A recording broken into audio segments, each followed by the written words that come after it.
revocado, anterior a esta audiencia preliminar, esa medida menos gravosa que se le había dado a Florencia. La Cámara de Apelación había revocado teniendo en cuenta la expectativa de pena, ¿verdad? Este equipo de Preda, ellos habían recurrido a la sala penal, mal recurrida por cierto, por eso la sala penal declaró inadmisible. Entonces, ¿qué uno entiende? Que ella debe volver a prisión, ¿verdad? Sí. Uno no necesita ser muy sabio para entender, ¿verdad? Estaba escuchando además que hablaron tanto sobre ese punto que uno no necesita ser profesional abogado para entender, ¿verdad? Claro. Sobre ese punto. Además, lo que más, o sea, ¿por qué nosotros recurrimos a la Cámara? Fue por el tema de que el juez, considerando que estaba interinando el juez penal de garantías, el doctor Miguel Ruiz, él anula la prueba toxicológica, que quieren dar a entender que fue una pericia. Y a todas luces no es una pericia. Eso entendió la Cámara, porque una persona que lee, y si el doctor Preda realmente leyó la carpeta fiscal, eso consta en la carpeta fiscal. Además, da a entender, y tengamos en cuenta que esta causa a nivel nacional no es porque se van consiguiendo cosas como el doctor dice, por presión social. No es así. La carpeta fiscal está a la vista, tanto para ellos, para todo su equipo como defensa, para la querella, y es público, ¿verdad? Debemos entender y tener en cuenta qué es lo que no fue valorado por el juez Miguel Ruiz. Y eso consta, hoja 5 de la carpeta fiscal, donde a través de una solicitud de autorización de sangre, el juez menciona el objeto de la extracción donde se dijo, donde dice, ¿verdad? A fin de que la muestra obtenida se le practique exámenes de alcoholemia, sangre toxicológica, investigación semicuantitativa de alcohol, screening toxicológico, abuso de drogas. Todo eso consta a foja 5. ¿Qué es lo que autorizó el juez? En ese momento era el juez de turno, ¿verdad? Y la resolución dada en respuesta a ese pedido consta también en la carpeta fiscal a foja 9, donde la propia juez de garantías de atención permanente, tengamos en cuenta que eso creo que fue un domingo, argumenta la autorización según lo establece el artículo 81. ¿Y qué dice el artículo 81 del Código Procesal Penal? Habla sobre un examen corporal, que se podrá ordenar el examen médico del imputado por la constatación de circunstancia de importancia. O sea, explica el artículo 81 que se trata de un examen corporal, ¿verdad?, que se mantuvo, tanto esta querella como el Ministerio Público explicando y dando a entender eso a la Cámara, ¿verdad? Sí. Sobre las actuaciones del juez. Y está muy explícito, está en el Código Procesal Penal. O sea, la extracción de ese fluido fue por autorización judicial, se le notificó a las partes. En ningún momento se violentó el derecho a la defensa. Ahí te quiero detenerte en ese punto, doctora, porque el doctor justamente Ricardo Preda también lo escuchaba hablar también con los compañeros aquí de la radio. Él decía que esa extracción se hizo bien, o sea, se realizó, pero la defensa no fue notificada cuando se iba a someter ese examen, esa extracción de sangre a una pericia. O sea, eso no fue notificada por el Ministerio Público, es lo que refiere el doctor Preda. ¿Eso te consta a vos, doctora, o podés comentar sobre esa situación? Bueno, realmente quieren dar a entender que se realizó una pericia. En ningún momento se realizó una pericia. Esto fue un examen médico, se le notificó a la defensa. La mamá de Florencia, que es también está por la defensa, ella, si es que no me equivoco, fue la persona que firmó la autorización. Esto se llevó a un análisis para analizar, análisis sanguíneo toxicológico, que es un examen médico. Y tengamos en cuenta que ese acto es realizado en todas las investigaciones. Mira, si nosotros tomamos este examen médico como una pericia, como lo quieren dar a entender, entonces estaríamos hablando de la nula actuación en todas las causas, de todas las causas te hablo, no solamente en este tipo de causas, de los actos que realiza el Ministerio Público. O sea, no entra en la cabeza de uno. No necesariamente es como se necesita considerar que es un anticipo jurisdiccional. Y también, lo digo con total propiedad, es mentira que no hay muestras. Mira que en el laboratorio forense está un tubo con la muestra. Si la defensa quiso llevar a pericia, ¿por qué no solicitó? ¿Por qué le sometió a la procesada a 9 meses de prisión? Si es que se dieron cuenta, entre comillas, de que esto se realizó como pericia, ¿no le parece? Si yo estoy por la defensa, voy a defender los derechos de mi procesado. No claro poder esperar 9 meses para darte cuenta, supuestamente, vuelvo a repetir entre comillas, que esto se trató de una pericia. No es una pericia. O el juez se dio cuenta de que se podían agarrar, porque es lo que da a entender. Es lo que da a entender, porque es un equipo de 6 abogados. No podés venir a darte cuenta en una audiencia preliminar de que supuestamente se violentó el derecho de tu defendida. En 9 meses te das cuenta que fue una pericia, cosa que no lo fue, y se le notificó a las partes del examen laboratorial, porque estamos hablando siempre de un examen laboratorial. Sí. Ahora bien, doctora, para dejar bien en claro entonces y para remarcar bien, esto no fue una pericia, sino fue un informe toxicológico, como bien lo mencionaste, y para la extracción de sangre se le notificó a la defensa, mejor dicho, en este caso, y también para realizar ese informe toxicológico, porque son dos hechos distintos, ¿no? La extracción y el informe posterior, ¿verdad? Mira, tengamos en cuenta una cosa.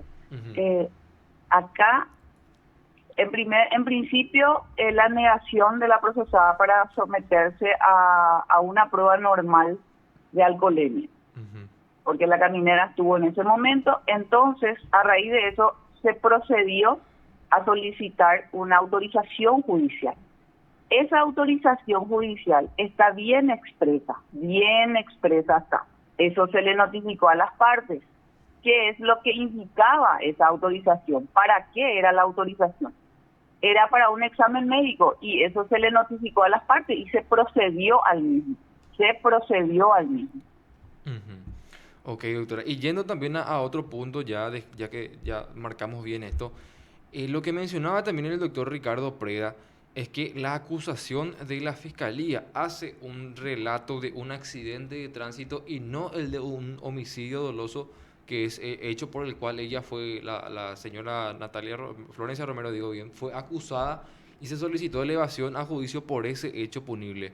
O sea, ¿eso te consta a vos, doctora, que en la acusación no se hace ese relato exacto de un homicidio doloso, sino el de un accidente de tránsito, como menciona el doctor Preda?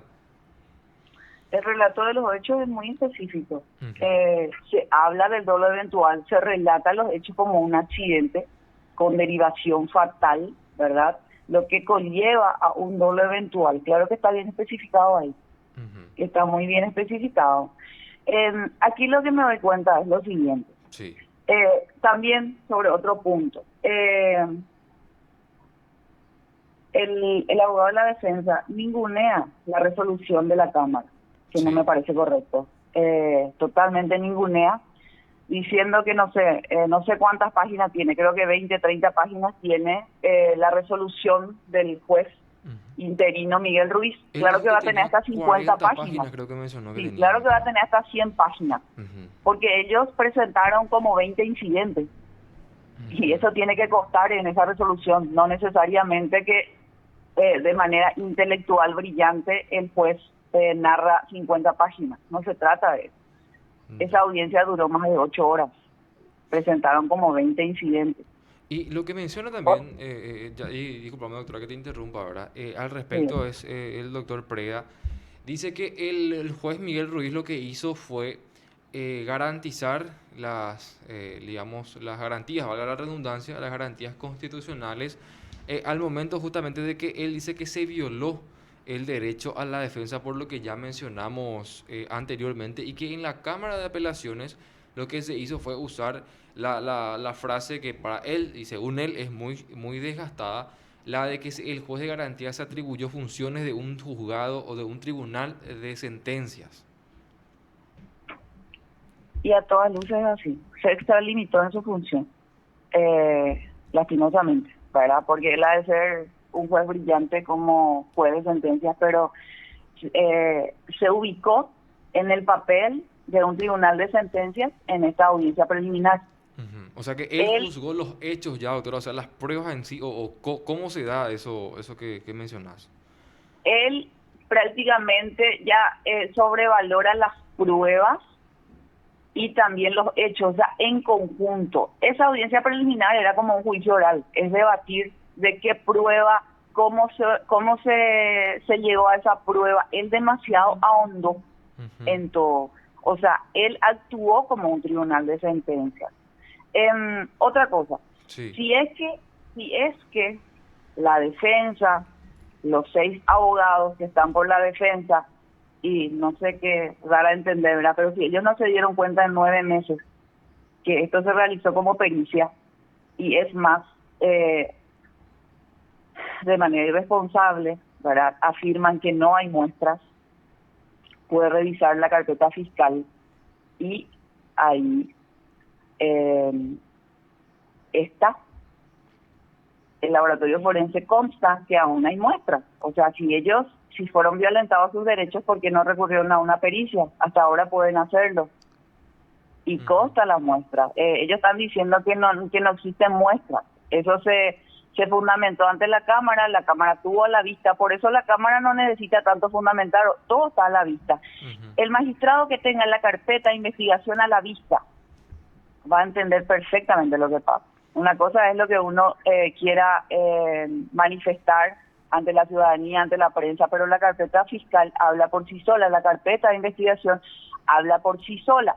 Y si acá hablamos de violentar el derecho a la defensa, esta querella, que está por la familia de Natalia, mira que nosotros pasamos las 1001 en esto. Lo último que sucedió fue que se hizo también una junta médica, la cual no sé por qué tantas veces evitaron ese estudio, ¿verdad? Que no se iba a hacer como junta médica, se iba a hacer como una simple evaluación psicológica y psiquiátrica a la procesada, y desde que estuvo en San Pedro, desde ahí fueron evitando, ¿verdad? Esa prueba, esa evaluación, hasta que llega a manos de la doctora Sandra Fariña, cuando en una de las tantas recusaciones al doctor Itálico Rienzi, cuando llega a manos de Sandra Fariña, ella anula prácticamente esa diligencia que se iba a hacer y lo cambia como una pericia. Prácticamente por resolución dictamina que se va a realizar una junta médica en la cual la defensa propone 2 peritos, un psicólogo. Esto es muy importante lo que voy a indicar. Sí, adelante. Ya que estamos hablando, y para que la ciudadanía sepa y también todos los que escuchan, ¿verdad? Se realizó la junta médica, que no me pareció, porque era como ningunear el trabajo ya de su de parte de la fiscal, que asume al hacerle costado a Rienzi por una recusación. Llama a una junta médica, se nos notifica para que presentemos nuestros peritos, psicólogo y psiquiatra. La defensa enseguida propone sus peritos. Yo solicito vía escrito que me dé 10 días de tiempo para que yo pueda ver, ¿verdad?, cómo esta familia va a proveer de esos 2 peritos, porque tengamos en cuenta que todo es a base de remuneración, ¿verdad? Sí. Entonces, me rechaza, la doctora Sandra Fariña me rechaza, no me da ese 10 días de plazo para que yo proponga mis peritos. Bueno, nos vamos a la junta médica, no participamos, se hizo en la casa de Florencia, tengamos en cuenta que en ese momento ya tenía prisión domiciliaria. Luego de la audiencia preliminar, me entero que esos 2 peritos propuestos por la defensa son funcionarios del Poder Judicial. Me parece más muy injusto. A ver, doctor, o sea, y los peritos que propuso la defensa son funcionarios del Poder Judicial. Así es. Uno es de la Corte Suprema y otro es comisionado en la Defensoría General. Y eso yo comuniqué tanto en la Corte como en la Defensoría. ¿Y qué correspondería en ese caso entonces, doctora? Y estamos en eso ahora, Rosy. Están en Estamos eso. en Ok, sí. doctora. Porque Bueno, no me parece justo, ¿verdad? no, claro, ¿verdad? Bueno, ya para ir cerrando, doctora, porque nos estamos quedando ya un poco sin tiempo también. Se había justamente en la sala penal rechazado un recurso que presentó la defensa y se había ratificado la prisión preventiva. ¿Está con prisión preventiva o no la señora Florencia Romero actualmente? Está con prisión domiciliaria. Está con prisión. Yo estoy esperando que el expediente vuelva al juzgado de origen y ahí vamos a solicitar que se dé cumplimiento. Porque es así de fácil. Se tiene que dar cumplimiento y tiene que salir una resolución del juzgado penal de garantías que dé cumplimiento a eso. O sea, ¿por qué básicamente no está ella en prisión preventiva, doctora? Porque no hay esa resolución del juzgado de garantías. Porque estamos... todavía no quedó firme lo de la Cámara. Ok. Todavía no quedó firme lo de la Cámara. Tengamos en cuenta que la Cámara anuló esa resolución porque en esta audiencia preliminar el juez determinó que ella continúe con prisión domiciliaria. Y una vez que vaya al juzgado de origen, ahí solicitaríamos que se dé cumplimiento a eso. Ok, doctora. Perfecto. Te agradecemos muchísimo por tu tiempo. Y bueno, vamos a estar atentos entonces a cualquier novedad que pueda darse en esta causa. Te agradecemos muchísimo. Gracias a ustedes. Ok, hasta luego. Lo escuchaste aquí en PDS.